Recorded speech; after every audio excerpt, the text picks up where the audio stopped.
Aristotle, the seeker of truth. Aristotle, one of the greatest philosophers of ancient Greece. But he was not just a thinker. He was a seeker of truth, willing to challenge even the most revered ideas of his time. In 367 BCE, a 17-year-old boy arrived in Athens. His eyes filled with curiosity. This was Aristotle. I left Stagira to come here, Athens, the heart of knowledge. Here, I will find the answers to the world's mysteries. Inside the academy, Plato stood before his students, drawing a perfect triangle on a wooden board.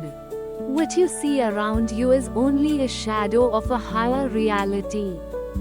The true world, the world of perfect ideals, exists beyond what we perceive. Aristotle remained silent, but his mind was filled with questions. A world of perfect ideas? But if I want to understand a tree, shouldn't I study its roots, trunk, and leaves? Can philosophy really just be imagination?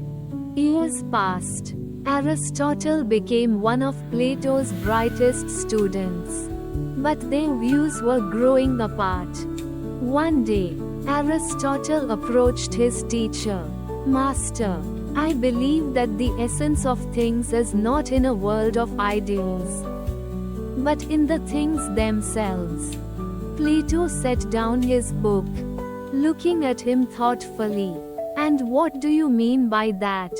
Aristotle, if we wish to understand the world, we must observe it, not just imagine it. I respect you deeply, but I love the truth even more. Plato was silent for a long moment, then sighed. You have grown, Aristotle.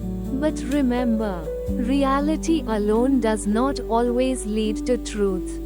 From that moment, Aristotle knew he would have to walk his own path.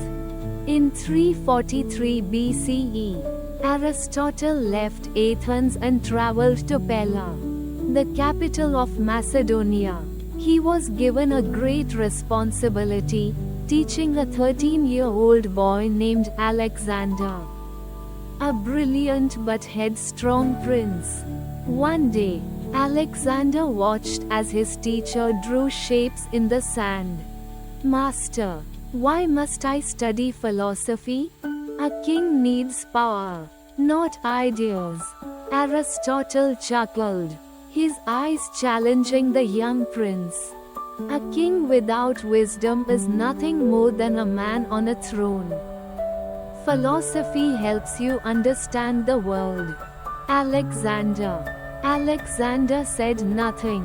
But years later, he would become Alexander the Great, conqueror of 3 continents. In 334 BCE, Aristotle returned to Athens and founded the Lyceum. Unlike Plato, he did not lecture from a seat, he walked with his students, discussing ideas as they wandered. One day, he picked up a stone and tossed it into the air. What do you see? A student answered. The stone falls. Master. Correct. But what if I throw it harder? He threw the stone further.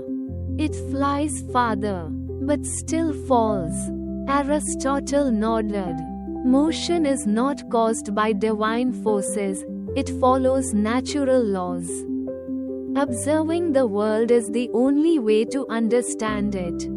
Thus, the Peripatetic school was born, a philosophy that valued experience and inquiry. In 323 BCE, Alexander the Great died. Athens, seizing the moment, revolted against Macedonian rule. Aristotle, once Alexander's teacher, was now a target. One night, he left Athens quietly, The Athenians have already killed Socrates. I will not let them commit another crime against philosophy.